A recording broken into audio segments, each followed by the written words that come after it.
"This work is absolute trash," she shouted, swiping all my files into the recycle bin.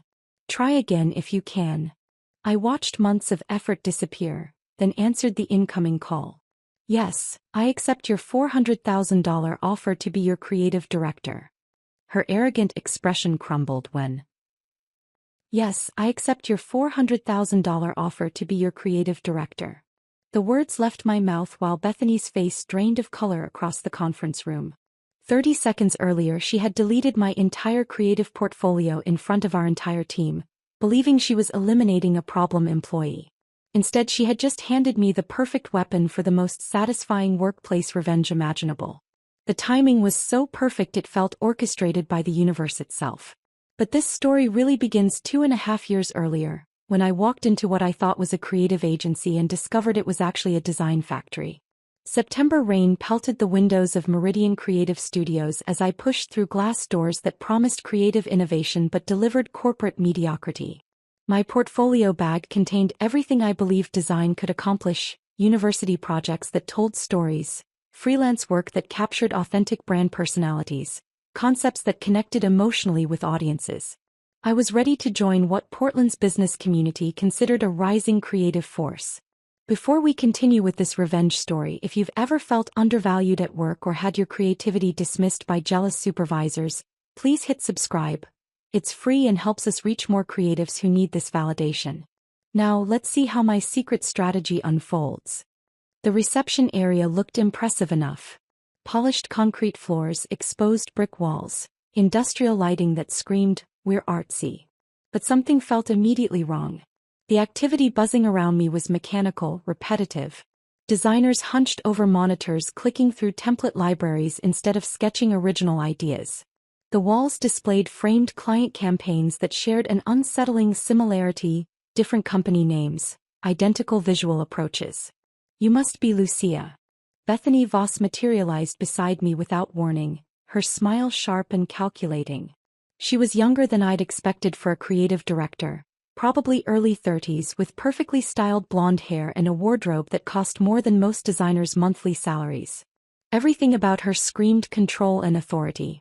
"I'm Bethany, your new creative director. We need to establish some ground rules immediately." Her office was a shrine to efficiency over inspiration. Color-coded filing systems lined one wall, productivity charts tracked every designer's billable hours, and motivational posters about meeting deadlines replaced any actual creative work. Not a single piece of original artwork, cultural artifact, or source of inspiration anywhere. The space felt like an accountant's office pretending to be creative. "Let me be absolutely clear about expectations," she began, opening a thick binder labeled Standard Operating Procedures, with the reverence most people reserved for religious texts. "We run a professional operation here. Clients receive quality results on schedule and within budget. They don't need creative therapy sessions or personal storytelling adventures. They need functional logos, effective brochures, and websites that generate business." She flipped through pages of templates and style guides with obvious pride. Everything was systematized, categorized, reduced to formulas that eliminated creativity in favor of predictable outcomes. "This is what professional design looks like," she continued, showing me their client portfolio. "Consistent, reliable, efficient. No artistic ego trips or experimental concepts that confuse clients." My stomach dropped as I examined their work. A restaurant's branding looked identical to a law firm's, which looked exactly like a tech startup's. The only variations were color schemes and fonts. Every project followed the same visual formula regardless of industry, target audience, or brand personality. The previous senior designer lasted exactly 6 months before deciding our standards were too demanding, Bethany added with obvious satisfaction. She kept talking about authentic brand storytelling and cultural sensitivity. Pure nonsense that wasted billable hours and confused clients who just wanted professional results.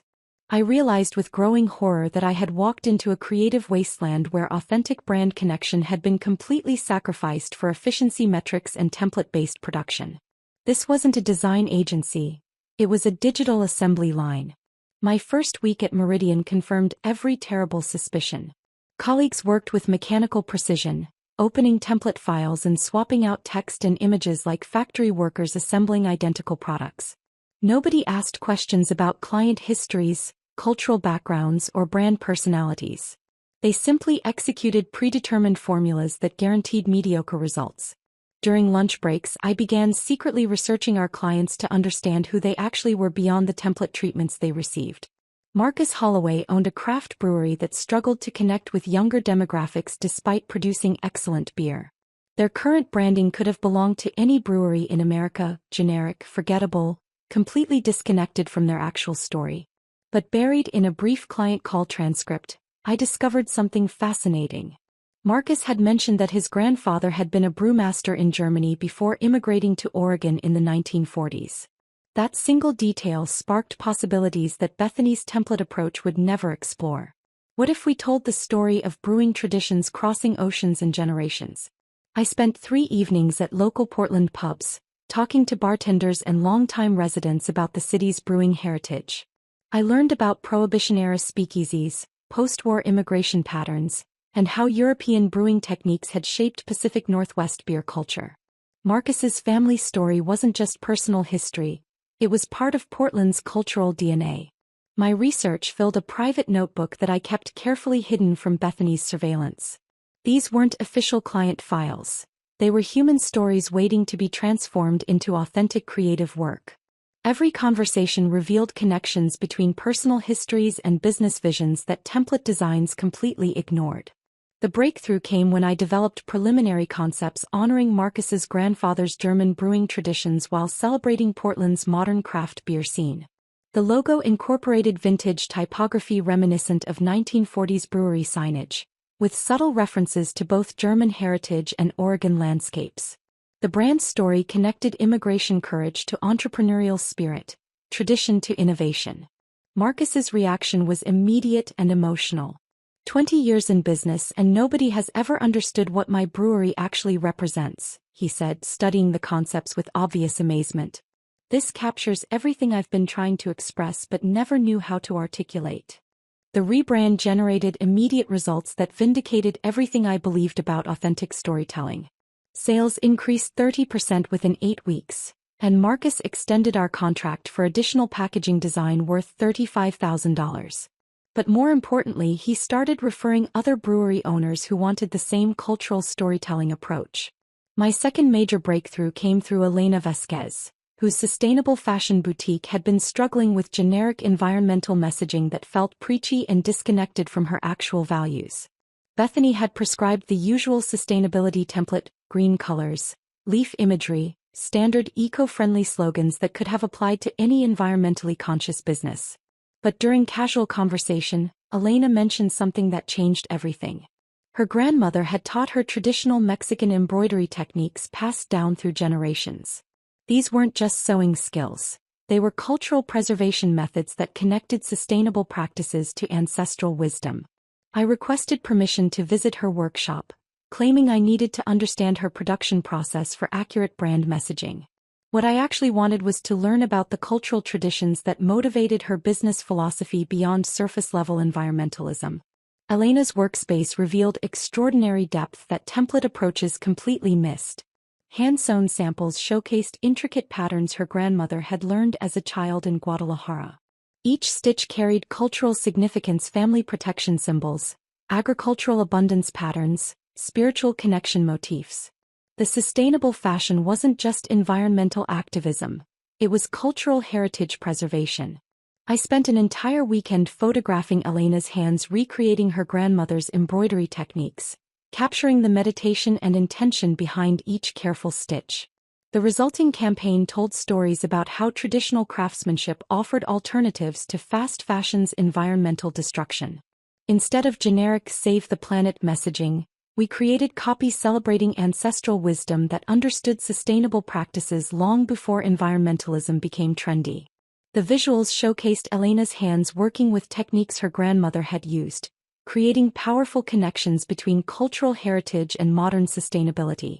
The response exceeded every expectation. Social media engagement increased 340%.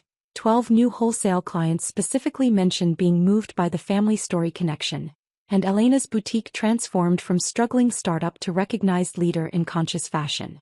But the real validation came when Elena invited me to her grandmother's 80th birthday celebration, where I met 3 other small business owners who later became clients specifically because they wanted to work with the designer who understands family stories. As word spread through Portland's entrepreneurial community, something unprecedented began happening. Clients started bypassing Meridian's official communication channels to contact me directly. Marcus would text photos of new beer label concepts, asking for creative feedback that went far beyond our contracted services. Elena sent updates about her grandmother's health and how it influenced her seasonal collections. These personal connections violated every boundary Bethany had established, but they generated real business results that couldn't be argued with. Referrals came through relationships rather than cold sales calls. Clients renewed contracts because they felt understood and valued, not just professionally served. I maintained detailed records of these personal connections in encrypted files on my personal laptop: birthday reminders, family milestone celebrations, business challenge discussions, dreams for future growth. Information that would never fit into Meridian's standardized client management system but proved essential for creating truly personalized creative solutions. The network grew organically as satisfied clients introduced me to other entrepreneurs who valued authentic storytelling over template design. Within 18 months, I had cultivated relationships with over 30 business owners who trusted me with their most important brand decisions. But this success was creating an increasingly dangerous situation with Bethany, who viewed personal client relationships as unprofessional boundary violations rather than the foundation of sustainable creative partnerships that were generating record revenue for the agency. The December holiday party at Meridian should have been a celebration of our record-breaking year. Client retention had reached an all-time high, referrals were flooding in, and several campaigns had won regional awards. Instead, I found myself standing near the catering table, overhearing a conversation that would shatter my understanding of everything I thought I knew about my workplace dynamics. "Bethany, sweetheart, we need to discuss the creative department's direction." Trevor Ashford's voice carried across the conference room where he'd cornered my supervisor near the bar setup. I froze, pretending to examine the cheese selection while straining to hear their conversation.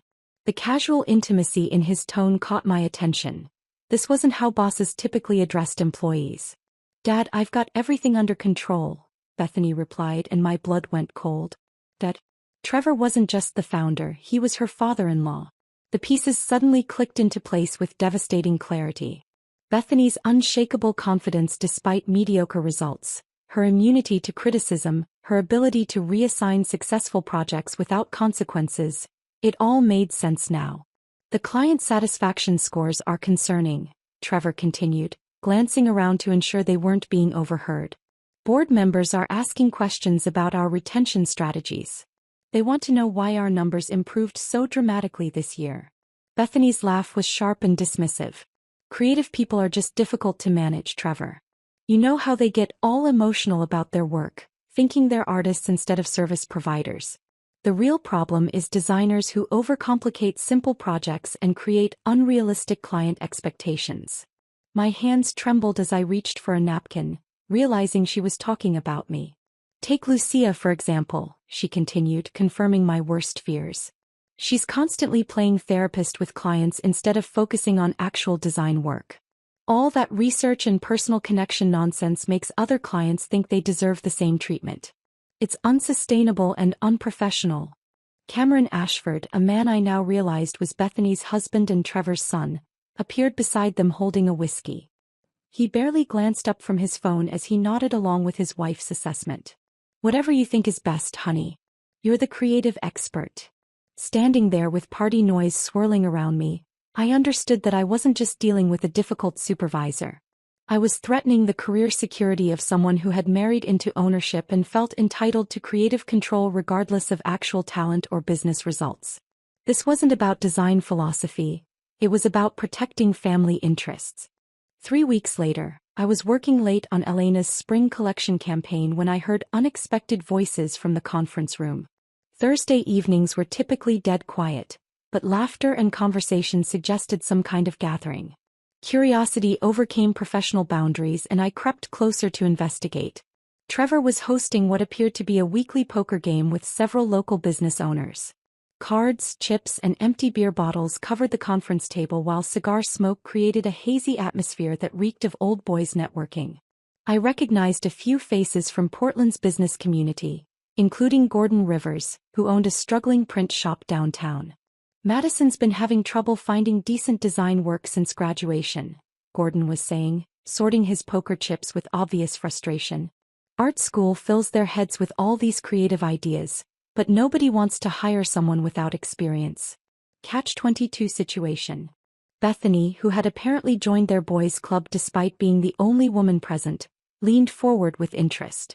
We might be able to help Madison gain some real-world experience here at Meridian. Fresh perspective could be exactly what we need. Trevor seemed hesitant, probably calculating salary costs. We're pretty well staffed right now, especially in the creative department. Not sure we have room for additional designers. Actually, Bethany continued with calculated precision, some designers create more problems than solutions. All that hand-holding and personal relationship building might seem impressive, but it's not scalable or efficient. Fresh talent who understands professional boundaries might be exactly what our clients need. My stomach dropped as I realized she was orchestrating my replacement through her father-in-law's poker connections. Gordon Rivers enthusiastically offered to waive Madison's usual salary requirements in exchange for professional experience, making the arrangement even more appealing from a budget perspective. Madison's young, eager, and won't have any bad habits to unlearn, Bethany added with obvious satisfaction. Sometimes you need to clear out the underbrush before new growth can flourish. The metaphor wasn't subtle. I was the underbrush that needed clearing to make room for someone's inexperienced daughter who would follow orders without question or creative resistance. My research into Madison Rivers revealed everything I feared about Bethany's replacement strategy.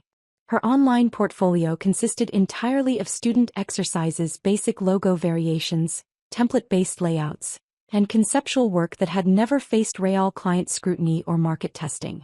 Her LinkedIn profile showed zero professional design experience beyond a summer internship at her father's print shop, where she had apparently organized filing systems and answered customer phone calls. Her Instagram account painted an even more concerning picture. Endless selfies at coffee shops with MacBook props, aesthetic flat-lay photos of design supplies, and inspirational quotes about creativity that revealed someone more interested in the lifestyle of being a designer than the actual craft of visual communication. The qualifications mismatch was staggering. Marcus Holloway's brewery rebranding had required deep understanding of Portland's cultural heritage, craft beer industry dynamics, and the emotional complexity of honoring immigration stories through visual identity. Elena Vasquez's sustainable fashion campaign demanded cultural sensitivity around traditional Mexican craftsmanship and sophisticated messaging about environmental responsibility. Madison's most complex project appeared to be concert posters for university parties, work that required basic text hierarchy and decorative elements but none of the strategic thinking, cultural research, or authentic storytelling that had generated hundreds of thousands in new revenue for Meridian. Yet Bethany was planning to replace proven success with nepotistic favoritism, apparently believing that enthusiasm and willingness to follow orders could substitute for experience, cultural competence, and demonstrated results. Once I understood Bethany's replacement strategy, her behavior shifted into deliberate sabotage mode. She began assigning contradictory deadlines that required completing major projects simultaneously, knowing that maintaining my quality standards would become mathematically impossible. The brewery's seasonal packaging campaign and Elena's spring collection branding both received identical deadlines despite requiring completely different research approaches and creative development time. When clients requested revisions, a normal part of any creative process, Bethany would delay approving my proposed changes until the last possible moment, creating artificial time pressure that forced rushed decisions. She would hold revision requests for days, then express concern about timeline delays as if she hadn't been the bottleneck. Her most manipulative tactic involved excluding me from initial client consultations while claiming schedule conflicts, then providing only secondhand information about project requirements. She would relay abbreviated briefs that missed crucial details about brand personality, target audience concerns, or cultural sensitivities, then express disappointment when my designs didn't capture elements I had never been informed about. I thought you would have intuited that the restaurant client wanted to emphasize their farm-to-table sourcing, she said during one particularly frustrating review session. Good designers shouldn't need everything spelled out explicitly. These tactics were clearly designed to create a paper trail of missed deadlines and client dissatisfaction that would justify my termination. I began documenting every instance of sabotage, every impossible deadline, every deliberately withheld piece of information, building my own evidence file of systematic workplace harassment. Despite Bethany's sabotage attempts, my relationships with clients continued strengthening in ways that completely bypassed her authority and control. Marcus invited me to his brewery's second anniversary celebration, where I met 5 other local business owners who expressed genuine interest in working with Meridian specifically because of the storytelling approach I had developed for his brand.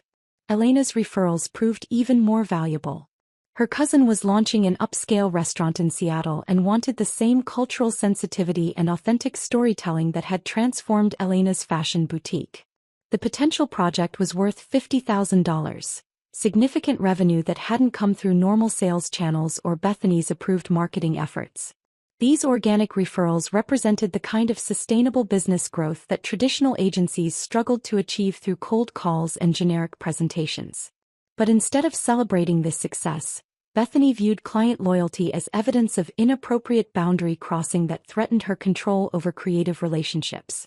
She began monitoring my email communications with clients, demanding that all contact go through her approval first. When clients specifically requested me for new projects, she would assign them to other team members, claiming it was important to develop everyone's skills equally and prevent unhealthy client dependencies. This controlling behavior frustrated clients who had chosen Meridian specifically because of their positive experience with my personalized approach to their brand challenges. They wanted cultural understanding and authentic storytelling, not generic template solutions delivered by whoever happened to be available. The stage was set for a confrontation that would determine whether authentic creative relationships or corporate control would define Meridian's future. The confrontation that would define my career began on a gray Monday morning that felt heavy with unspoken threats. My inbox pinged at 8:47 a.m. with an email that made my coffee taste bitter. Bethany had scheduled an urgent all-hands creative review meeting for 2 p.m., requiring every designer, account manager, and support staff member to attend without exception. The subject line read, "Professional Standards and Portfolio Quality Assessment." Words that felt like a death sentence given the mounting tensions over my client relationships. Something was terribly wrong. The office atmosphere crackled with nervous energy and hushed conversations that died the moment I approached. Bethany spent most of the morning locked in Trevor's office, their voices occasionally rising above the glass partition before dropping back to conspiratorial whispers. When I passed by, their conversation would halt abruptly, both pairs of eyes tracking my movement with predatory focus. The most unsettling development was Madison Rivers' presence in the reception area. She sat primly in a visitor's chair, clutching a portfolio case and checking her reflection in her phone screen every few minutes. This was supposedly an informational interview, but everything about her demeanor suggested someone preparing for their first day of work rather than a casual conversation about potential opportunities. I heard Bethany talking to Trevor about making an example of inappropriate client relationships, Sarah Martinez whispered during our coffee break, her eyes darting nervously toward the executive offices. She kept mentioning specific names and talking about documentation. It didn't sound good. My hands trembled as I returned to my desk, instinctively knowing that whatever Bethany had orchestrated would target my work directly. I spent the remaining morning hours frantically backing up my portfolio files to multiple cloud storage accounts, external drives, and even emailing copies to my personal accounts. Years of cultural research, client testimonials, breakthrough campaign concepts, and authentic brand stories, everything that proved my approach generated real business results. When 2 p.m. arrived, 15 staff members filed into the conference room with the nervous energy of students expecting a pop quiz they hadn't studied for. Bethany stood at the front, connecting her laptop to the main display screen with movements that suggested theatrical preparation. Her expression carried grim satisfaction that made my stomach churn with dread. The attack began with deceptive reasonableness. "Today we're going to examine actual case studies of inappropriate client management," Bethany announced, her voice carrying artificial authority. Professional boundaries exist for important reasons, and I want everyone to understand what happens when designers prioritize personal relationships over business standards. My portfolio files appeared on the main screen, months of carefully crafted brand stories, detailed client research, and creative solutions that had generated hundreds of thousands in revenue for Meridian. But Bethany began reframing every success as evidence of professional misconduct with surgical precision. "Let's examine this brewery project," she said, clicking through my research documentation for Marcus Holloway's rebrand. "Notice how the designer spent excessive time researching family history and cultural background instead of focusing on actual design deliverables. This is playing amateur anthropologist instead of doing graphic design work." She highlighted my notes about Marcus's grandfather's German brewing traditions, the interviews with Portland bartenders, the cultural connections between immigration stories and modern entrepreneurship. Work that had transformed a struggling brewery into a thriving business was being presented as evidence of wasted billable hours and inappropriate client involvement. "And here's another example," she continued, pulling up Elena Vasquez's sustainable fashion campaign. "The designer attended family celebrations, learned traditional crafting techniques, and spent weekends in the client's workshop. This is social work masquerading as graphic design." My face burned with humiliation as colleagues shifted uncomfortably in their chairs. They were witnessing successful projects being systematically reframed as professional failures, and everyone understood the implications. Sarah Martinez couldn't make eye contact. Other designers studied their notebooks with obvious discomfort, recognizing that their own client relationships might be scrutinized next. The torture intensified when Bethany began reading direct quotes from my client research files. Personal details about family stories, business dreams, cultural traditions, and emotional connections were transformed into evidence of boundary violations. She was destroying not just my reputation, but the very methodology that had made Meridian more successful than it had been in years. "Professional designers maintain appropriate distance from clients," she proclaimed, clicking through documentation that represented years of relationship building. "Personal involvement creates unrealistic expectations and undermines efficient service delivery." After 30 minutes of systematic character assassination, Bethany reached the climax of her carefully orchestrated performance. With theatrical precision that suggested extensive rehearsal, she selected all my portfolio files, case studies, client research documents, cultural analysis, creative process documentation, breakthrough campaign concepts. "This work is absolute trash," she announced, her voice echoing across the silent conference room with vindictive satisfaction. "Try again if you can." Her finger hovered over the delete button while 15 colleagues stared at their hands, notebooks, anywhere but at the destruction about to unfold.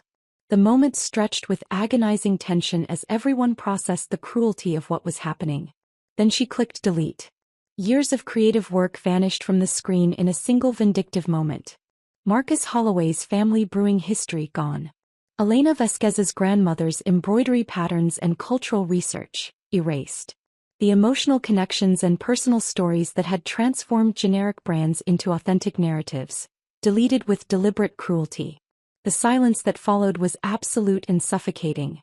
15 professionals sat frozen, witnessing systematic destruction of work that had generated measurable business success.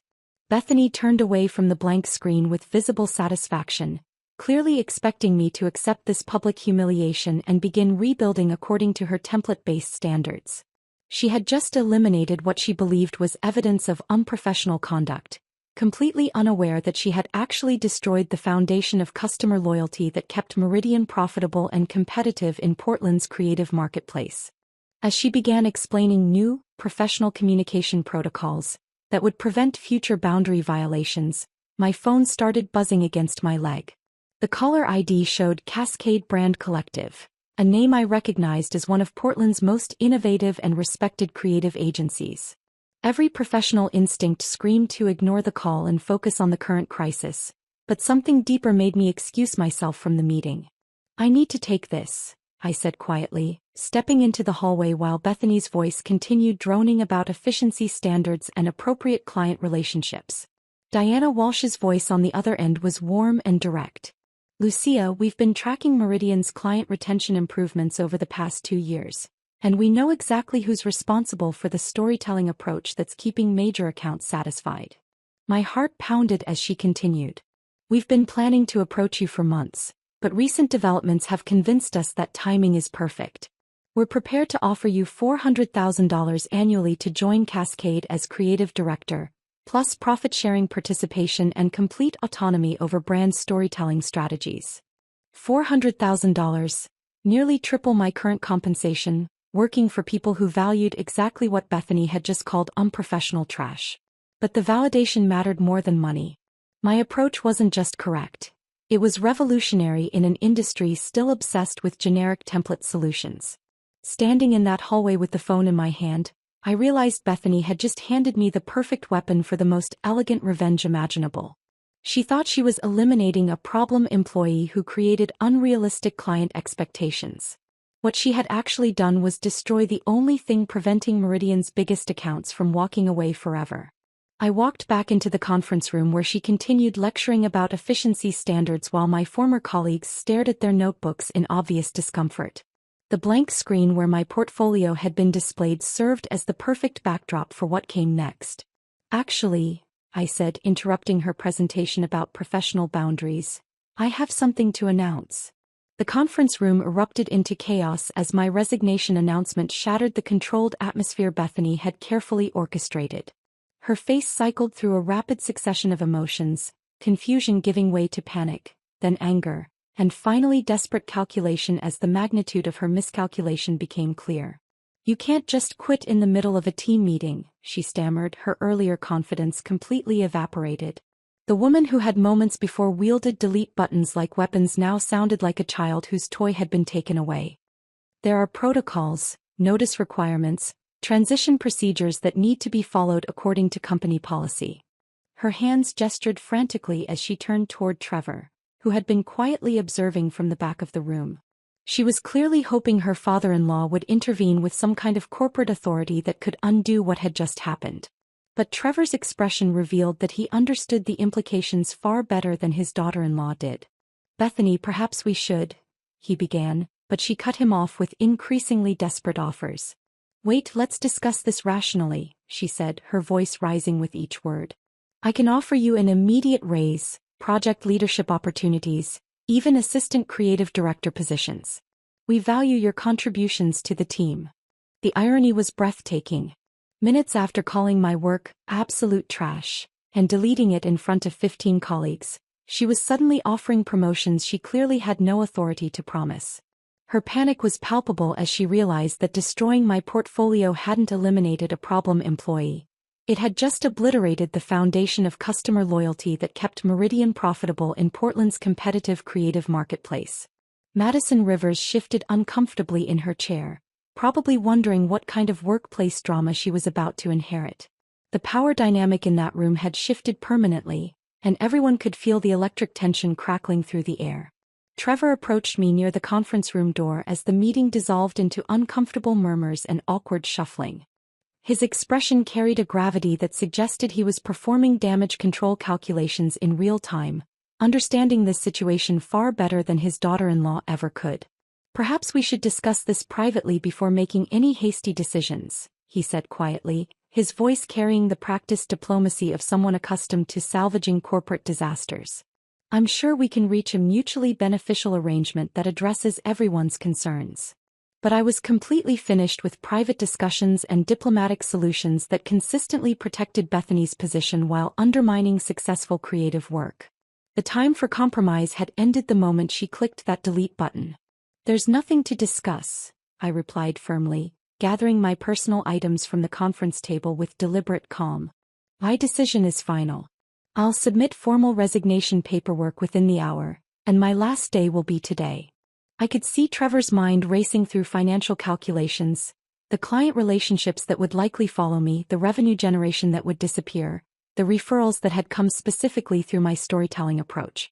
He was realizing that Bethany's vindictive power play had just cost Meridian its most valuable creative asset during a time when the agency could least afford to lose major accounts.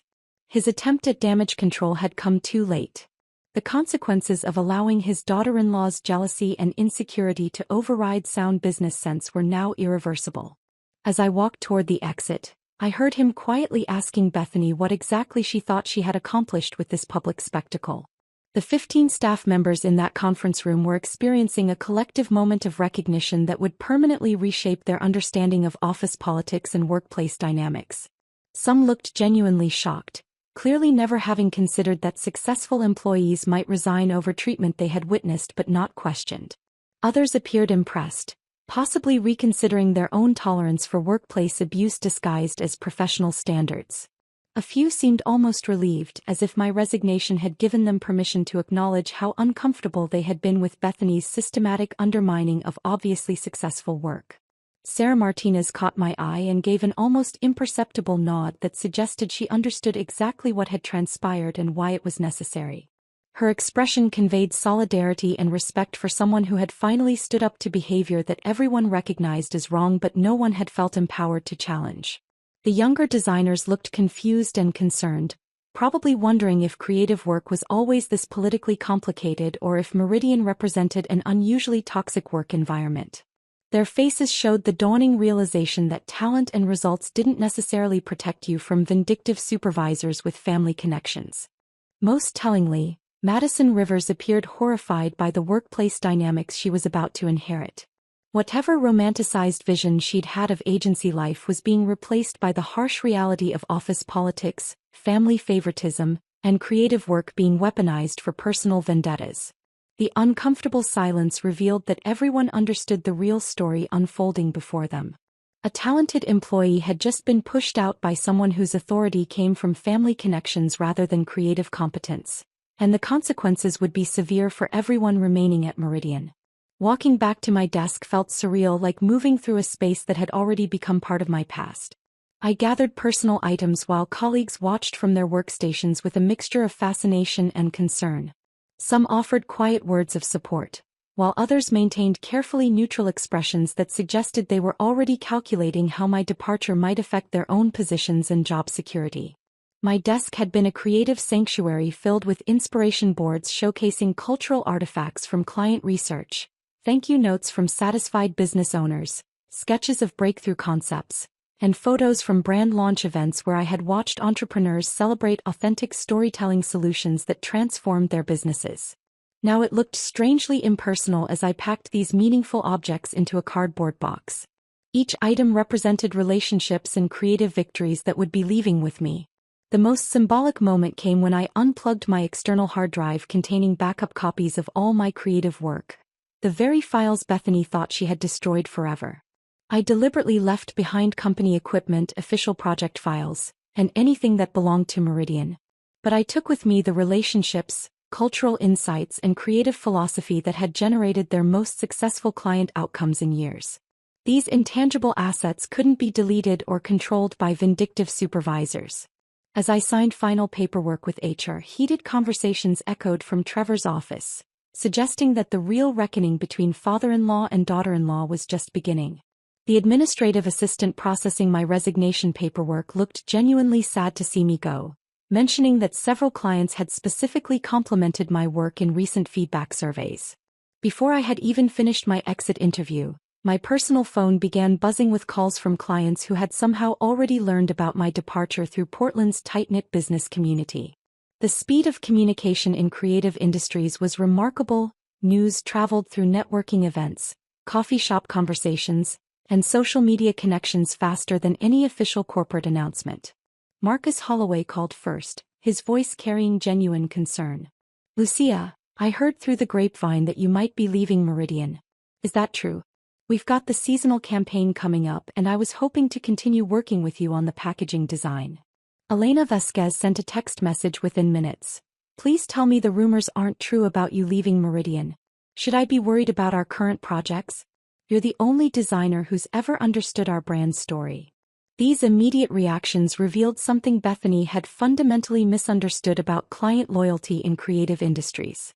The relationships weren't tied to Meridian's brand reputation or corporate identity. They were personal connections forged with the individual who had taken time to understand family stories and translate them into authentic creative solutions. Within hours, I received 6 different client inquiries about my new position and whether I would be accepting freelance projects during my transition period. Each conversation reinforced the same reality that Bethany had been too blinded by jealousy to recognize.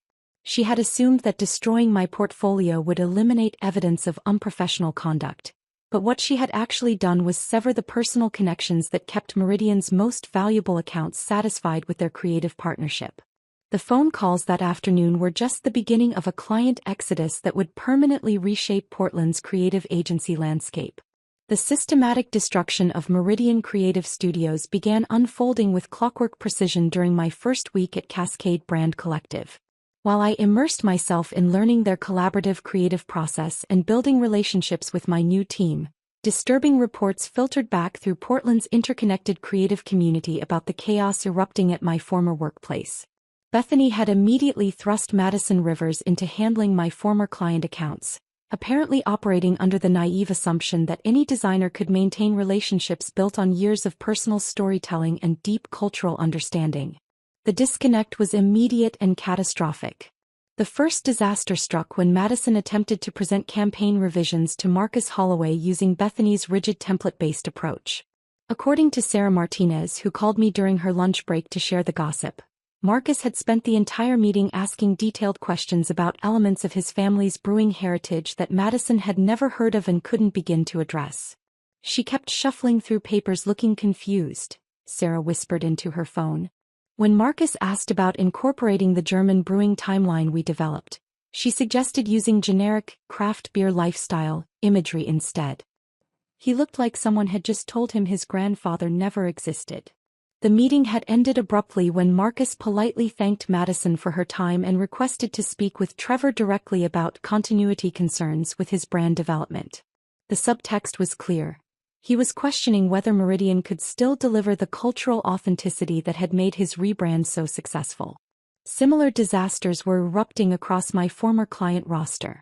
Elena Vasquez had scheduled a consultation about expanding her sustainable fashion line's cultural messaging, only to discover that Madison knew absolutely nothing about traditional Mexican embroidery techniques or the ancestral wisdom that connected sustainable practices to family heritage. The poor girl tried to suggest we focus on general eco-friendly themes instead. Elena had texted me directly. She kept asking why we needed to complicate things with cultural stories when simple environmental messaging would be easier to execute. Madison was undoubtedly talented at executing predetermined concepts and following established templates, but she was completely unprepared for the cultural sensitivity, historical research, and personal relationship building that had made these client partnerships so valuable. Bethany had assumed that design skills were interchangeable, missing the fundamental truth that authentic brand storytelling required years of trust building and cultural competence. By the end of my first month at Cascade, the financial devastation at Meridian had become impossible to conceal from Portland's tight-knit business community. Industry contacts were sharing increasingly alarming reports about client defections that went far beyond anything I had anticipated. 11 former clients representing over 70% of Meridian's annual billings had either terminated their contracts outright or announced they would not renew when current projects concluded. The speed and scale of departures was unprecedented in Portland's creative agency landscape. Marcus Holloway's brewery, which had generated $85,000 in revenue over 2 years, had officially switched to Cascade specifically to continue working with me on their upcoming expansion campaign. His decision sent shockwaves through the industry because established clients rarely changed agencies mid-campaign unless something had gone seriously wrong. Elena Vasquez had not only moved her sustainable fashion account but actively recommended 3 other conscious retail brands who valued the cultural storytelling approach that Meridian had systematically eliminated. Her referrals represented potential new business worth over $120,000 annually, revenue that would have normally flowed to Meridian through their existing relationship. The most devastating loss was probably the Pacific Northwest Restaurant Group, a hospitality client who had maintained loyalty to Meridian for 4 years across various property rebrands. They had stayed specifically because of the personal attention their family business received, understanding that their Italian-American heritage required cultural sensitivity that generic agencies couldn't provide. When they discovered that their longtime creative contact was no longer available and that future projects would follow standardized restaurant branding templates, they terminated their relationship within 2 weeks. Their departure eliminated $60,000 in annual billings and removed a prestigious portfolio piece that had attracted other hospitality clients. Each client departure created cascading ripple effects as former accounts shared their experiences with other business owners throughout Portland's interconnected entrepreneurial community. Word spread through coffee shop conversations, networking events, and social media discussions that Meridian had fundamentally changed their approach to client relationships. Trevor's emergency board meetings had become weekly occurrences as investors demanded explanations for how an agency could lose most of its major accounts within 30 days. The financial projections were becoming increasingly dire. As the client exodus accelerated beyond all reasonable expectations, Bethany's desperate attempts at damage control revealed just how completely she had misunderstood the nature of creative client relationships that extended beyond simple vendor arrangements. She began making personal calls to former clients, offering significant discount rates and promising improved service standards if they would reconsider their departures. These conversations backfired spectacularly because she couldn't answer basic questions about brand histories or personal details that had been central to their creative strategies. When Marcus asked about incorporating his family's brewing timeline into future campaigns, Bethany admitted she had no idea what he was referring to, making it painfully clear that all institutional knowledge about his brand had departed with me. Elena received a similar call where Bethany suggested they could simplify the cultural elements to make projects more efficient, completely missing the point that cultural authenticity was the foundation of Elena's brand identity. Recognizing that she lacked the cultural competence to rebuild these relationships, Bethany attempted to hire freelance designers who specialized in storytelling approaches. But without the detailed client research, cultural understanding, and personal trust that had taken years to develop, their efforts felt generic and performative. Most desperately, she began actively criticizing my work to remaining clients, suggesting that my departure represented an opportunity to return to professional design standards, rather than acknowledging that my approach had been the primary driver of their recent success. These conversations only reinforced clients' decisions to seek creative partners who valued personal connections rather than dismissing them as unprofessional boundary violations. The true scope of Bethany's miscalculation became crystal clear during Meridian's quarterly financial review, when Trevor discovered that the agency was facing its worst revenue decline in company history. The client departures hadn't just eliminated current income streams. They had completely destroyed the referral network that had been driving sustainable new business growth for over 2 years. The reputation damage was spreading exponentially through Portland's business community as former clients shared their experiences with other entrepreneurs who were considering creative agency partnerships. Trevor began receiving increasingly uncomfortable calls from board members and investors questioning the leadership decisions that had led to such catastrophic client loss during what should have been a period of expansion and growth. The family business dynamics that had previously protected Bethany's position were now becoming a significant liability. Cameron faced mounting pressure from his father and other family stakeholders to either control his wife's management approach or remove her from a position where her decisions were systematically destroying generational wealth. Emergency meetings with financial advisors revealed that Meridian might need to consider merger opportunities with larger agencies or implement significant downsizing measures to survive the revenue crisis. Trevor was finally realizing that protecting his daughter-in-law's authority had cost him the creative talent that had been rebuilding his agency's reputation and financial stability over the past 2 years. By month 3, the consequences had extended far beyond immediate client losses to fundamental damage of Meridian's position in Portland's competitive creative marketplace.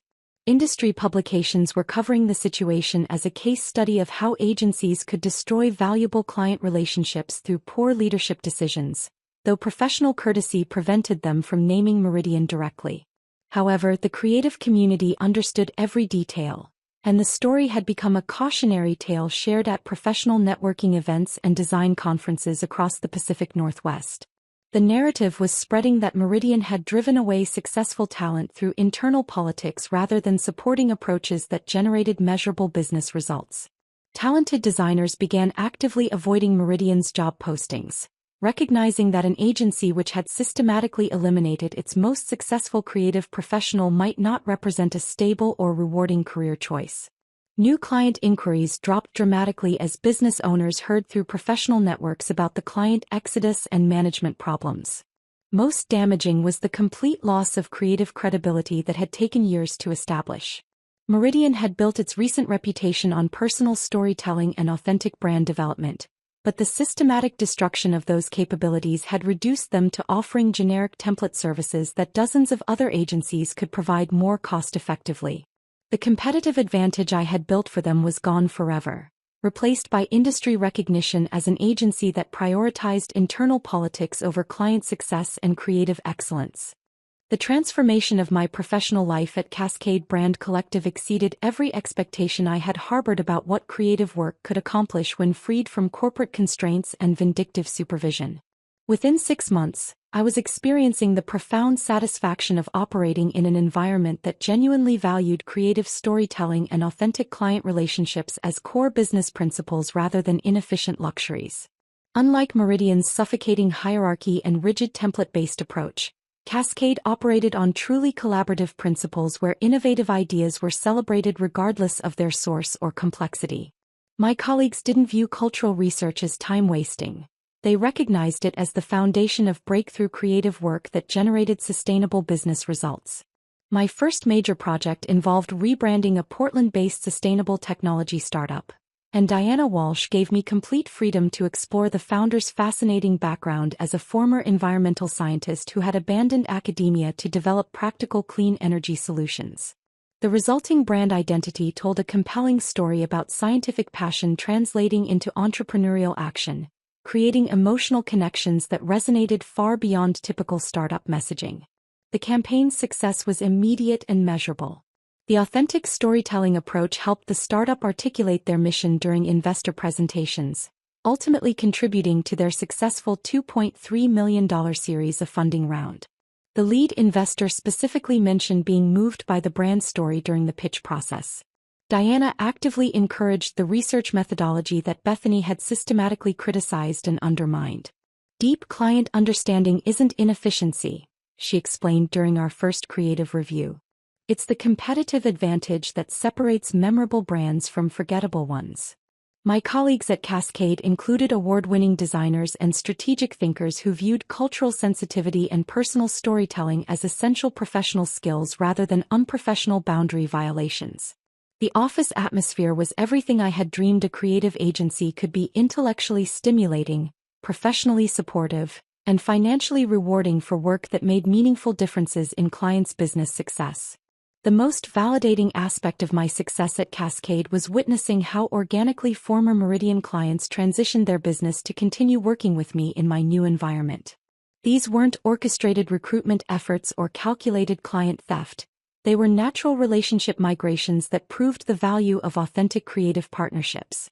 Marcus Holloway's brewery expansion project became one of Cascade's most celebrated campaigns, generating significant industry recognition and winning 3 major awards for authentic brand storytelling. The campaign successfully positioned his brewery's expansion into Washington state markets by honoring both Portland heritage and broader Pacific Northwest craft beer culture. Elena Vasquez's sustainable fashion brand flourished under our continued creative partnership. We launched a successful e-commerce platform that celebrated traditional Mexican craftsmanship while addressing modern environmental concerns through storytelling that connected ancestral wisdom to contemporary sustainability practices. Her online sales increased 280% within 8 months. Most significantly, these satisfied clients became enthusiastic advocates for Cascade's approach, generating referrals that brought in over $400,000 in new business during my first year. The Pacific Northwest Restaurant Group not only followed me to Cascade but expanded their creative partnership to include digital marketing and experiential design services they had never previously considered. Each successful project reinforced the same fundamental truth that Bethany had been too blind to recognize.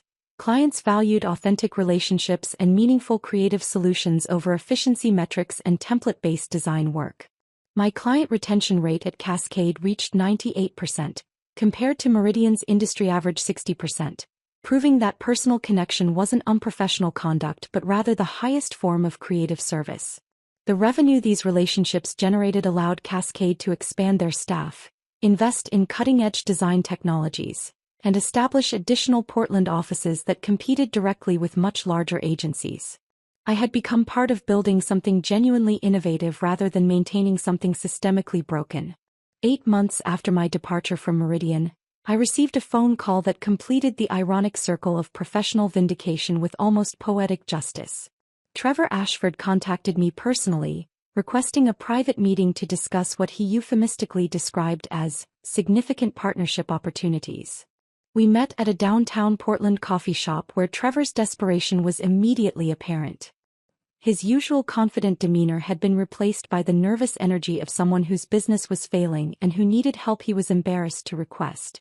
"Lucia, I'll be direct," he began, stirring his coffee with obvious discomfort. "We need your expertise to restore client confidence and rebuild our creative reputation. I'm prepared to offer you executive creative director position with complete autonomy over our creative department, equity participation, and a compensation package that would double your current Cascade salary." The irony was breathtaking. He was essentially offering me Bethany's job at triple my original salary, finally acknowledging that the approach she had called absolute trash was actually the only thing that could save Meridian from complete collapse. "Bethany's management approach created some unforeseen challenges," he continued, unable to directly admit that his daughter-in-law had nearly destroyed the family business through vindictive leadership and professional jealousy. "We need fresh creative leadership that understands client relationship building." I listened politely to his entire presentation, watching him struggle to explain how an agency could lose 70% of its revenue within 3 months without explicitly blaming his son's wife. The desperation in his voice was palpable as he outlined increasingly generous terms: signing bonuses, creative control, even partnership opportunities. When he finished, I declined with the same professional courtesy that Meridian had never shown during my original employment. "I appreciate the offer, Trevor, but I'm very happy with my current position." Cascade understood the value of authentic client relationships from day one, rather than learning it through crisis. Returning to Meridian would have been professional suicide. Why rebuild something I could create better elsewhere? The most satisfying element of this entire revenge story wasn't my personal success, but watching Bethany face the natural consequences of her own vindictive leadership style and fundamental misunderstanding of creative business principles. 6 months after driving away Meridian's most valuable creative talent, she was quietly removed from her creative director position during what Trevor diplomatically called organizational restructuring. Her replacement was an experienced professional from Seattle who immediately began the difficult work of rebuilding client relationships and creative reputation that Bethany had systematically destroyed. Industry sources revealed that her departure followed mounting client complaints about unprofessional conduct, consistently missed deadlines, and creative work that failed to meet basic quality standards. The board had finally recognized that family connections couldn't substitute for professional competence indefinitely. Her attempts to find comparable creative director positions at other Portland agencies were uniformly unsuccessful. The professional community understood her central role in Meridian's near collapse, and her portfolio lacked the innovative storytelling work that had become industry standard throughout the Pacific Northwest. Madison Rivers, the inexperienced designer who had been brought in to replace me, lasted only 4 months before accepting a junior position at a smaller firm.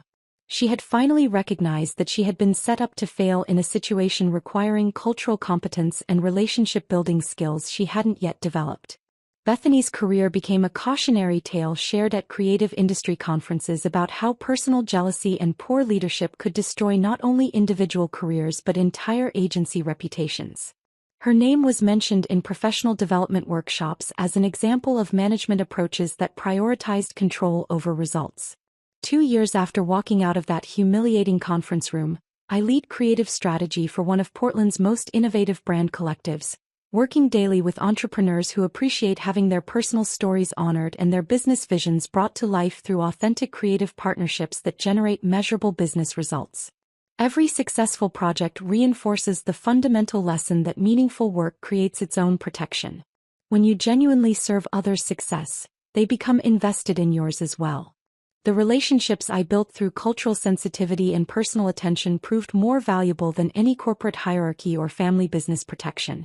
Bethany's downfall required no elaborate schemes or calculated attacks from me. I simply allowed her own poor decisions to create their natural consequences while building something extraordinary elsewhere. The most elegant revenge is always letting incompetent people demonstrate their incompetence while you focus on excellence that speaks for itself. Today, when young designers approach me asking about handling difficult supervisors or navigating toxic creative environments, I share this story as proof that talent and authentic client service ultimately triumph over office politics and petty jealousy. The creative work that Bethany dismissed as absolute trash now generates millions in revenue and consistent industry recognition, while her career serves as a permanent reminder that destroying others' success never creates your own. Sometimes the most satisfying victory is simply thriving creatively while your former tormentors face the natural consequences of their own terrible judgment and vindictive choices. If this creative revenge story had you cheering for justice, hit that like button right now. My favorite part was when Bethany deleted my portfolio, not knowing she just destroyed her own career. What was your favorite moment? Drop it in the comments below. Don't miss more workplace revenge stories like this. Subscribe and hit that notification bell so you never miss an upload.